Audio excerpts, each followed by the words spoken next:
साथियों, 2012 में दिल्ली के रामलीला मैदान में आम आदमी पार्टी भ्रष्टाचार के खिलाफ आंदोलन से निकली पार्टी का सत्ता में आते ही चाल बदली, चरित्र बदला, लेकिन चेहरे जो रामलीला मैदान में आपने देखे वही चेहरे हैं, चेहरे नहीं बदले। लेकिन आज वो सभी चेहरे एक एक करके भ्रष्टाचार के गंभीर आरोपों में लिप्त पाए गए और जेल में हैं। आम आदमी पार्टी का दिल्ली में भ्रष्टाचार और पंजाब में हाथों से निकलती कानून व्यवस्था, एक बार फिर से आतंक का सर उठाना, ये कुछ सबूत आपके सामने पेश कर रही हूं जो हम सबके लिए एक बेहद ही चिंता का विषय बन चुका है। दिल्ली की आम आदमी पार्टी सरकार जो खुद को कट्टर ईमानदार कहती आई है, सबसे पहला विकेट गिरा, आपको याद होगा, दिल्ली सरकार के पहले मंत्री आसिम अहमद।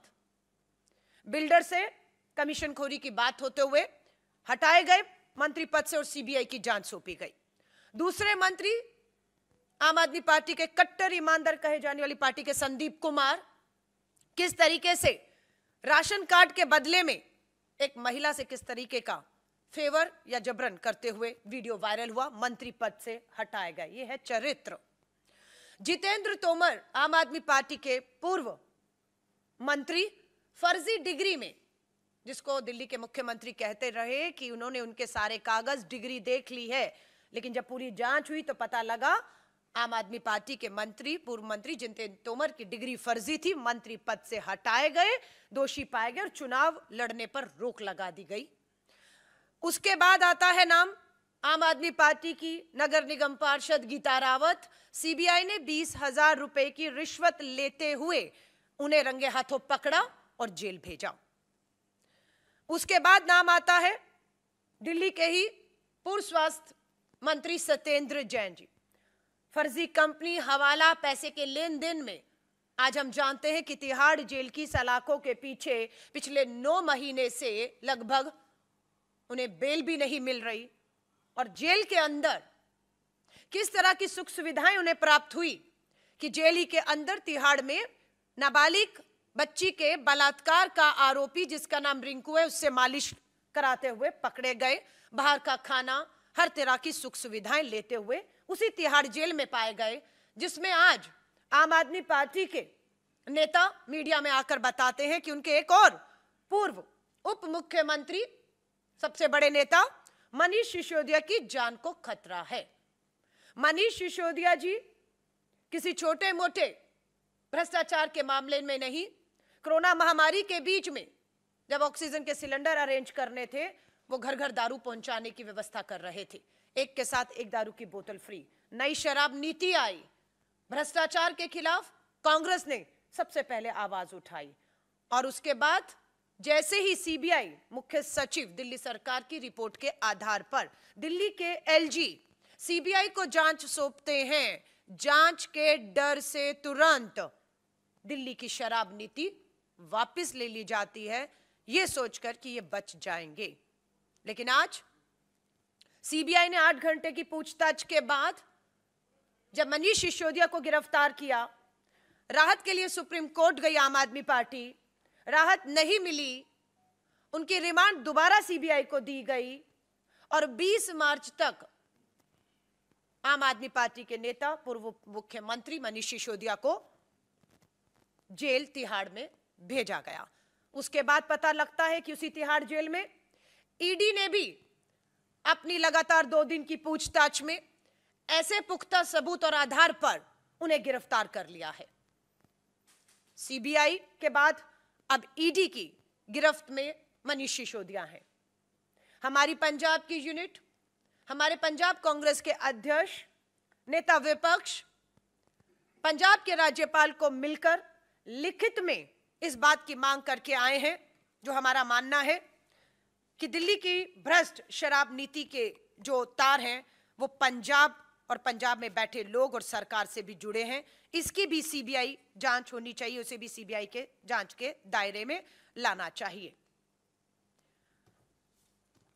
इनके बाद आम आदमी पार्टी के ही विधायक अमानतुल्लाह खान गिरफ्तार किए जाते हैं एंटी करप्शन ब्रांच द्वारा। आरोप है कि वक्फ बोर्ड के चेयरमैन रहते हुए उन्होंने वक्फ बोर्ड की जमीनों के साथ में घोटाला किया, पैसे का लेन देन किया और वक्फ बोर्ड में जो नियुक्तियां हैं वो अवैध तौर से की, जिसके दोषी पाए गए और एंटी करप्शन ब्रांच ने इन्हें भी जेल पर भेजा। मामला चल रहा है।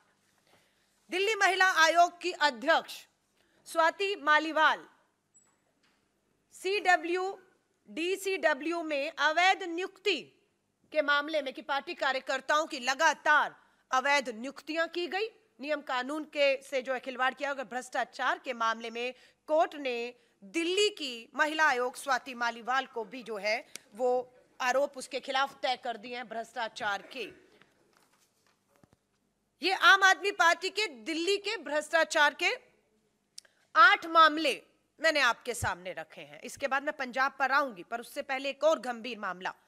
मनीष सिसोदिया जब वो विजिलेंस विभाग के मंत्री थे, फीडबैक यूनिट जो है वो गठन होता है। फीडबैक यूनिट का जो मूल उद्देश्य था उससे वो भटककर राजनीतिक दलों और उनके नेताओं की गतिविधियों पर जासूसी का काम लेने लगे और उसकी जानकारियां लेने लगे। फीडबैक यूनिट का दुरुपयोग सिसोदिया ने किया है, यह हमारा गंभीर आरोप है। और गृह मंत्रालय से दिल्ली के एलजी को मिलकर दिल्ली के नेताओं ने इसकी भी सीबीआई जांच करने के लिए लिखा है, जिसके आधार पर गृह मंत्रालय ने सीबीआई को सिसोदिया के खिलाफ एफआईआर करने का जो है वो आदेश भी दिया है। इसके लिए 1 करोड़ का फंड भी रखा गया था। मुझे लगता है ये अपने आप में जासूसी का, देशद्रोह का गंभीर मामला एक और है, जो मनीष सिसोदिया को हमेशा के लिए सलाखों के पीछे रखने के लिए काफी है। मनीष सिसोदिया जी की जान को खतरा है उस तिहाड़ जेल में जो दिल्ली सरकार के अधीन आती है, और उस तिहाड़ जेल में क्या क्या सुख सुविधाएं आम आदमी पार्टी के जो नेता हैं, उन्हीं के अभी विधायक और सौरभ भारद्वाज जो मंत्री की शपथ ले चुके हैं, शायद जेल मंत्रालय अब उन्हें दिया गया है, उनका एक वीडियो सुना देना चाहती हूं, जिससे साफ हो जाएगा कि इस पार्टी का किस तरह से चाल और चरित्र बदला, पर चेहरे वही हैं। मैं सिर्फ आम आदमी पार्टी जो कह रही है मनीष सिसोदिया जी की जान को खतरा है, एक वीडियो दिखाकर आपके सामने बताना चाह रही हूं कि कितना खतरा है, ये आप इससे अंदाजा लगाइएगा।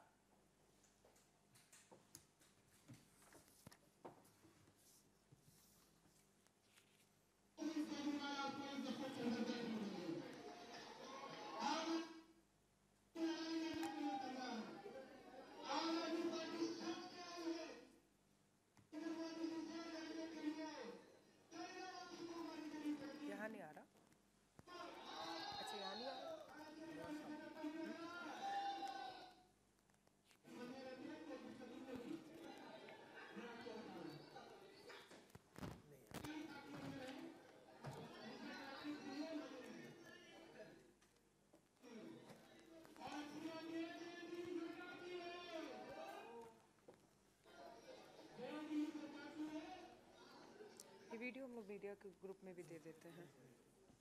बड़ी स्क्रीन पे नहीं आएगा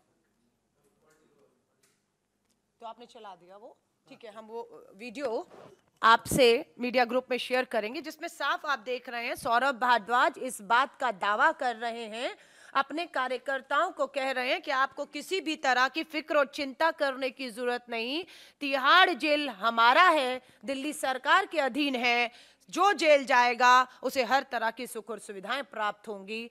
यहां से साबित होता है कि मनीष सिसोदिया जी को अगर जान का खतरा है तो वो किससे है, क्योंकि सब जानते हैं मनीष सिसोदिया जी अरविंद केजरीवाल जी के राजदार हैं।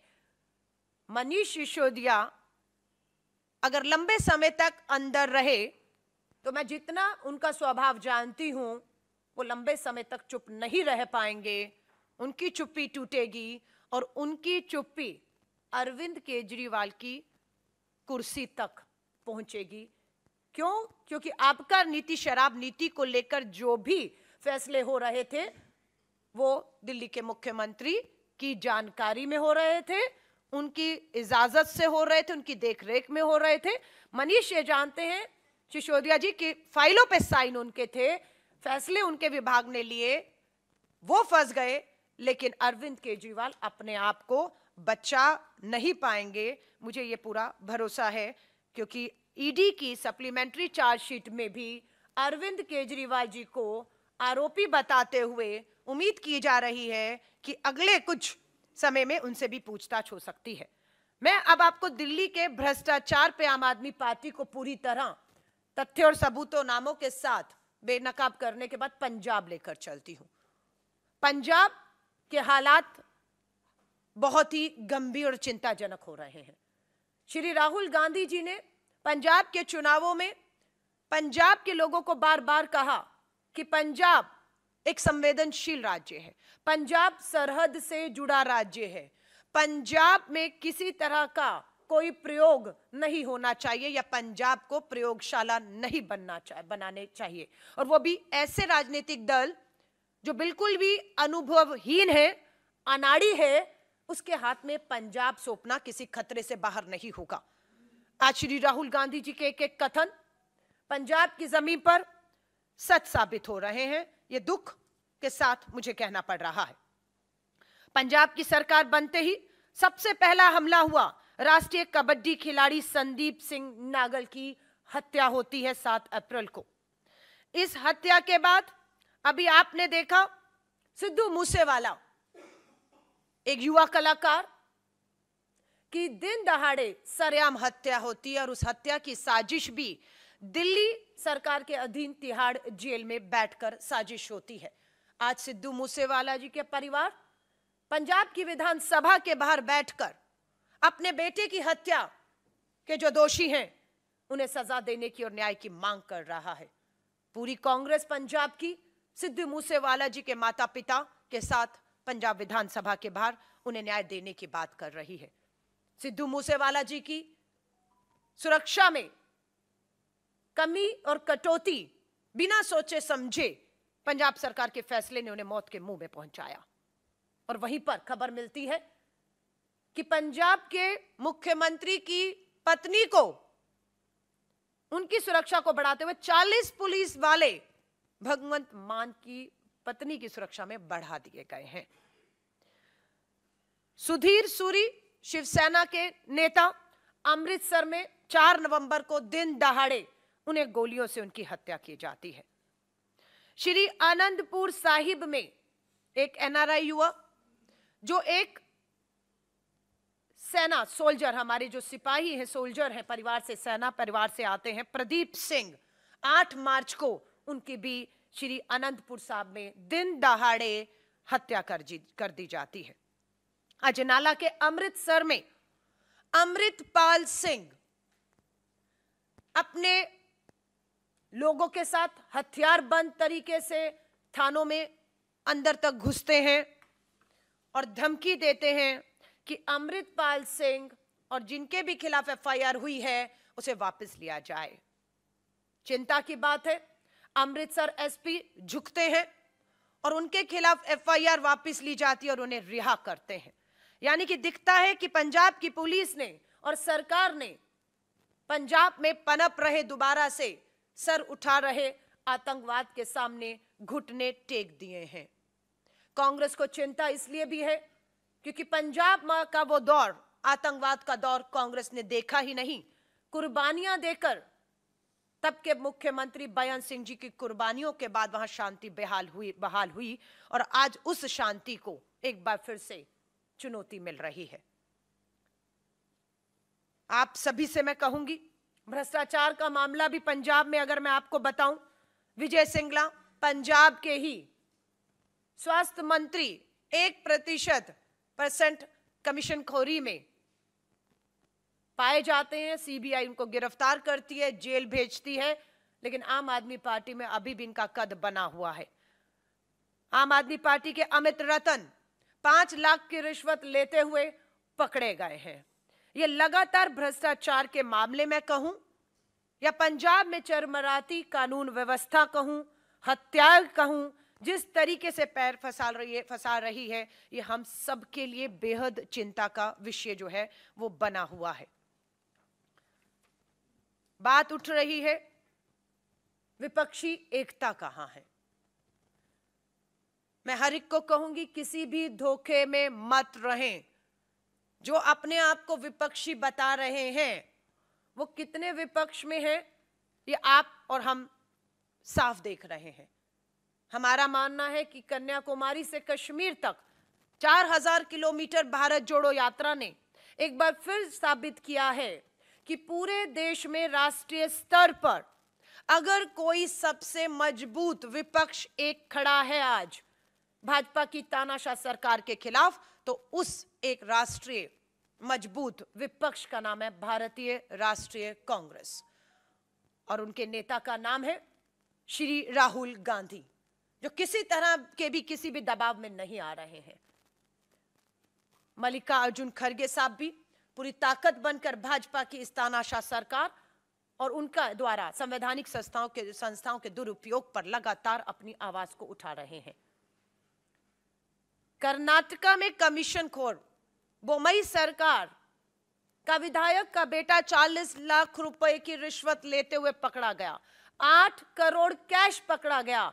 ईडी वहां नहीं जाने दी जाती। किसके द्वारा?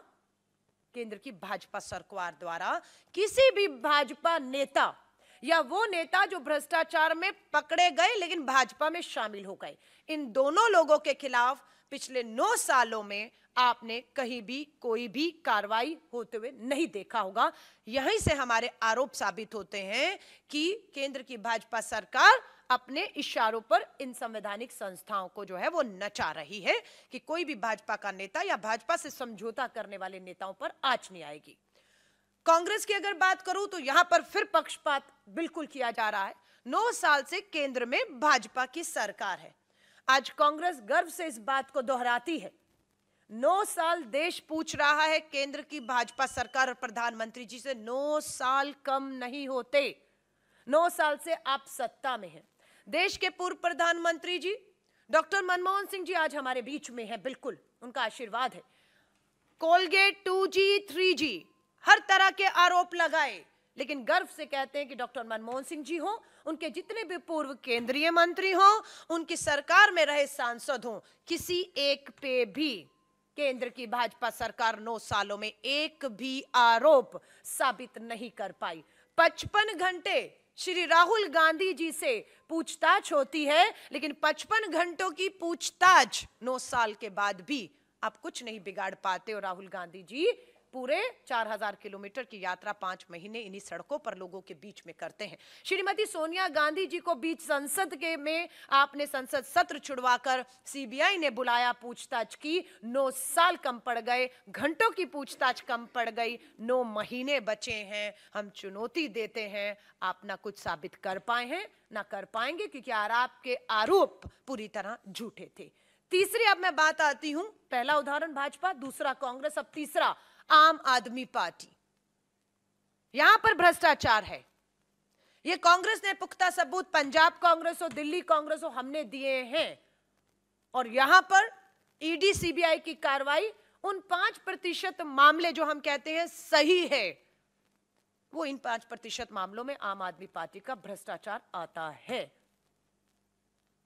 95% मामले जो झूठे हैं कांग्रेस के खिलाफ, और वो जो भाजपा के नेताओं के खिलाफ या भाजपा को समर्थन देने वाले सच्चे हैं, उन 95% मामलों पे कुछ भी आपके सामने कभी भी भाजपा नहीं आने देगी, ना ला सकती है। सो ये आम आदमी पार्टी और भाजपा का ये मिला जुला एक खेल देश में चल रहा है। अरविंद केजरीवाल तब तक सलाखों के बाहर है, सलाखों से, जब तक अरविंद केजरीवाल भाजपा की लाइन को देश में ले जाने का काम कर रहे हैं। जिस दिन अरविंद केजरीवाल ने दिल्ली में ध्यान केंद्रित किया और दिल्ली से बाहर जाना छोड़ दिया, उस दिन अरविंद केजरीवाल आपको सत्येंद्र जैन, मनीष सिसोदिया की तरह जेल की सलाखों के पीछे दिखेंगे। आम आदमी पार्टी के मुख्यमंत्री और प्रधानमंत्री का यही समझौता है आपस में कि आप देश भर में जो भाजपा के खिलाफ वोट है उसे बांटने का काम आम आदमी पार्टी ने गुजरात में किया, गोवा में किया, उत्तराखंड में किया, और अब जिन राज्यों में चुनाव है वहां पर भी जब तक आम आदमी पार्टी भाजपा की बी टीम बनकर ये काम करती रहेगी तब तक ही अरविंद केजरीवाल बचे रहेंगे। जिस दिन अरविंद केजरीवाल ने ये काम करना बंद कर दिया उस दिन अरविंद केजरीवाल जेल की सलाखों के पीछे होंगे।